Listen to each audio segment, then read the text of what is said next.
हनुमान जी को संकट मोचन भी कहा जाता है और मान्यता है कि अगर विधि विधान के साथ हनुमान जी का पूजन किया जाए तो वह अपने भक्तों के सभी संकट हर लेते हैं।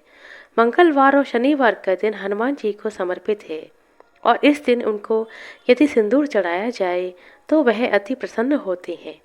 आपने हनुमान मंदिर में देखा होगा कि हनुमान जी की मूर्ति सिंदूर से रंगी होती है और उनकी पूजा करते समय सिंदूर से उनका श्रृंगार किया जाता है, जबकि आमतौर पर सभी भगवानों को रोली और सिंदूर का तिलक लगाया जाता है।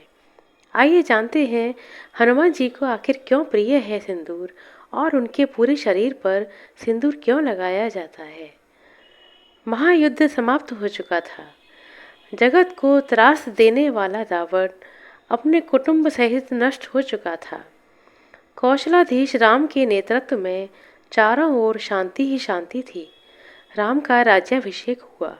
राजा राम ने सभी वानर और राक्षस मित्रों को ससम्मान विदा किया। अंगद को विदा करते समय प्रभु श्री राम रो पड़े थे।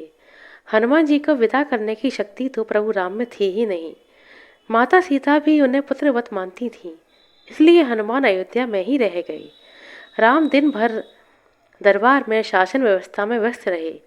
संध्या को जब शासकीय कार्यों से छूट मिली तो गुरु और माताओं का कुशल क्षेम पूछकर भगवान राम अपने कक्ष में आ गए। हनुमान उनके पीछे पीछे ही थे। राम के निजी कक्ष में उनके सारे अनुज अपनी अपनी पत्नियों के साथ उपस्थित थे। वनवास, युद्ध और फिर अनंत औपचारिकताओं के बाद यह प्रथम अवसर था जब पूरा परिवार एक साथ उपस्थित था।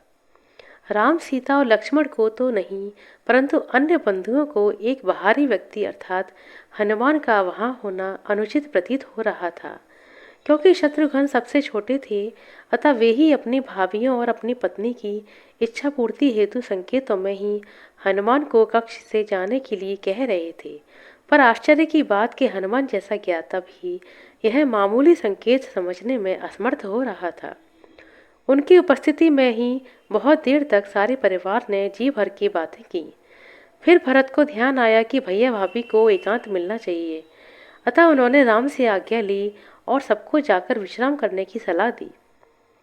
सब उठे और राम जानकी के चरण स्पर्श करके जाने को हुए, परंतु हनुमान वहीं बैठे रहे। उन्हें देख अन्य सभी उनके उठने की प्रतीक्षा करने लगे कि सब साथ साथ ही बाहर निकले। राम ने मुस्कुराते हुए हनुमान से कहा, क्यों वीर, तुम भी जाओ, तनिक विश्राम कर लो। हनुमान बोले, प्रभु आप सम्मुख हैं, इससे अधिक विश्रामदायक भला क्या हो सकता है। मैं तो आपको छोड़कर नहीं जाने वाला। शत्रुघ्न तनिक क्रोध से बोले, परंतु भैया को विश्राम की आवश्यकता है। कपीश्वर, उन्हें एकांत चाहिए। हनुमान बोले, हाँ तो मैं कौन सा प्रभु के विश्राम में बाधा डालता हूँ। मैं तो यहाँ प्रभु के चरणों में बैठा हूँ। शत्रुघ्न बोले, आपको कदाचित सुनाई नहीं पड़ता, भैया को एकांत की आवश्यकता है। हनुमान बोले, पर माता सीता तो यही हैं, बेबी तो नहीं जा रही, फिर मुझे क्यों निकालना चाहते हैं आप। शत्रुघ्न ने कहा, भाभी को भैया के साथ एकांत में भी साथ रहने का अधिकार प्राप्त है। क्या उनके माथे पर आपको सिंदूर नहीं दिखाई देता। हनुमान आश्चर्यचकित रह गए। प्रभु श्री राम से बोले, प्रभु क्या यह सिंदूर लगाने से किसी को आपके निकट रहने का अधिकार मिल जाता है। राम मुस्कुराते हुए बोले, अवश्य, यह तो सनातन प्रथा है हनुमान। यह सुनकर हनुमान तनिक मायूस होते हुए उठे और राम जानकी को प्रणाम करके बाहर चले गए। प्रातः राजा राम का दरबार लगा था। साधारण औपचारिक कार्य हो रहे थे कि नगर के प्रतिष्ठित व्यापारी न्याय मांगते हुए दरबार में उपस्थित हुए। ज्ञात हुआ कि पूरी अयोध्या में रात भर व्यापारियों के भंडारों को तोड़ तोड़ कर हनुमान जी उत्पात मचाते रहे। राम ने यह सब सुना और सैनिकों को आदेश दिया कि हनुमान को तत्काल राजसभा में उपस्थित किया जाए। राम की आज्ञा का पालन करने हेतु सैनिक अभी निकले भी नहीं थे कि केसरिया रंग में रंगे पुते हनुमान अपनी चौड़ी मुस्कान और हाथी जैसी मस्त चाल से चलते हुए सभा में उपस्थित हुए। उनका पूरा शरीर सिंदूर से लिपटा हुआ था। एक एक पग धरने पर उनके शरीर से एक एक शेर सिंदूर भूमि पर गिर रहा था। उनकी चाल के साथ पीछे की ओर वायु के साथ सिंदूर उड़ रहा था। राम के निकट आकर उन्होंने प्रणाम किया। अभी तक सन्न होकर देखती सभा एकाएक जोर जोर से हंसने लगी। सब कहने लगे कि अंततः बंदर ने बंदरों वाला काम ही किया है। अपनी हंसी रोकते हुए सौमित्र लक्ष्मण बोले, यह क्या किया हनुमान? यह सिंदूर से स्नान क्यों किया? क्या यह आप वानरों की कोई प्रथा है? हनुमान प्रफुल्लित स्वर में बोले, अरे नहीं भैया, यह तो आर्यों की प्रथा है। मुझे कल ही पता चला कि अगर एक चुटकी सिंदूर लगा लो तो प्रभु राम के निकट रहने का अधिकार मिल जाता है। तो मैंने तो सारी अयोध्या का सिंदूर लगा लिया। क्यों प्रभु, अब तो कोई मुझे आपसे दूर नहीं कर पाएगा। सभा के समस्त लोग हंस रहे थे, किंतु भरत हाथ जोड़े अश्रु बहा रहे थे। यह देख शत्रुघ्न बोले, भैया सब हंस रहे हैं और आप रो रहे हैं, क्या हुआ? भरत स्वयं को संभालते हुए बोले, अनुज तुम देख नहीं रहे?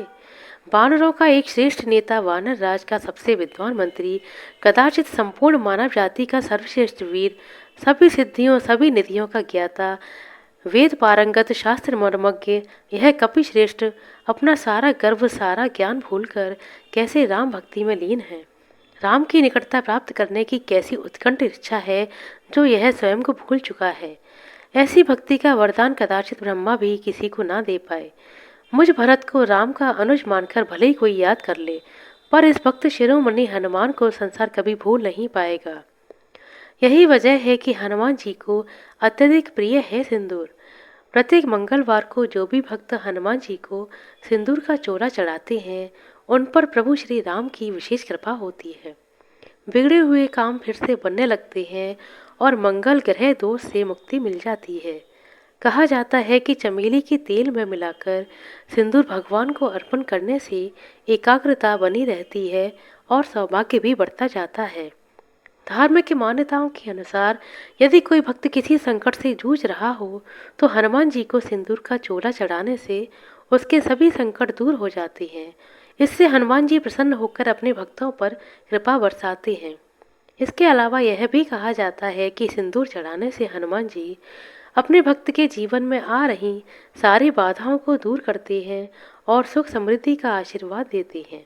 तो बोलो जय श्री राम, जय हनुमान। दोस्तों, आपको यह कहानी कैसी लगी कृपया कमेंट करके अवश्य बताएं।